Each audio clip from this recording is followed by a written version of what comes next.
RC drivers, today we're going to take a quick look at the Spektrum DX6 Rugged. They've made a few updates to the radio system, and if you want to know all the features, I'll point you to the DX5 video I did at the end of this one. Let's get this thing out of the box and see what they updated.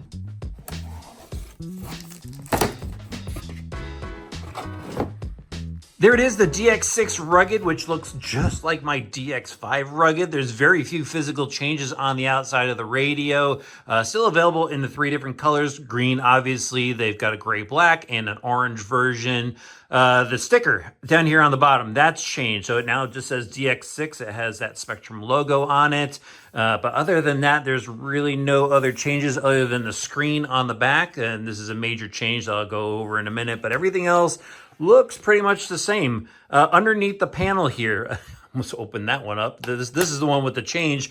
They have a USB-C port in here. So this is gonna allow you to do your firmware updates, and I believe you could also do some online racing games using this port, using the transmitter. So that's a pretty good option to have, I guess. I'm still not much of a video game guy myself. That's just gonna get used for whatever firmware updates that I do. Now let's get back into the changes, and they have now backlit the screen. So let me go turn this on, show you guys.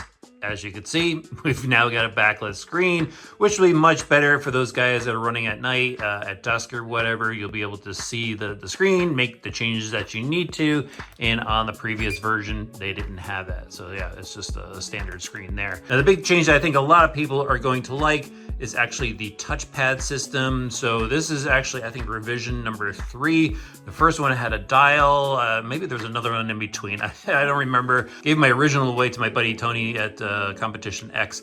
But anyway, so this one, I actually got used to it. You tap and slide and stuff, and not everybody was into that. This one seems to be even easier now. This one is purely just touch. So if you want to go and move through the screens, you just tap and it will go and navigate down through the screens and stuff.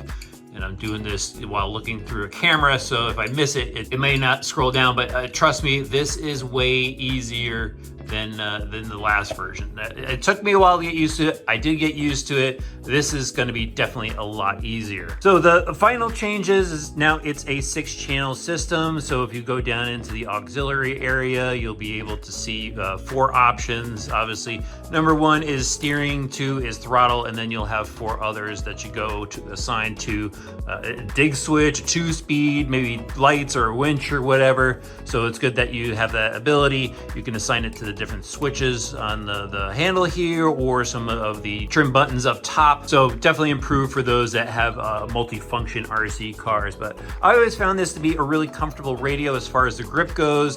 The throttle works for me. And then what I love about this radio system is the thumb steer. The thumb steer is why I use the radio so much for the channel, just because it's really easy for me to drive and videotape the RC cars. But again, you can still use it as a standard wheel if you're not, you know, one-handed steering. Like that it's got the rubber guards on it. Actually, the rubber guards on my DX5 are starting to come off. This thing's been dropped so many times that these guards definitely do work. This radio has been through a lot of abuse, a lot of trail runs, falling on the ground and stuff like that. This one's going to replace it. But yeah, it's got everything that you need inside, multi-model memory, all the digital trim functions you could possibly want, mixing features, and yeah, just a very usable radio, especially if you've got, you know, more Horizon-based products, Losi, Axial and Arma. A lot of those cars have Spektrum receivers in them right out of the gate, and you can go bind all of them to the one radio system.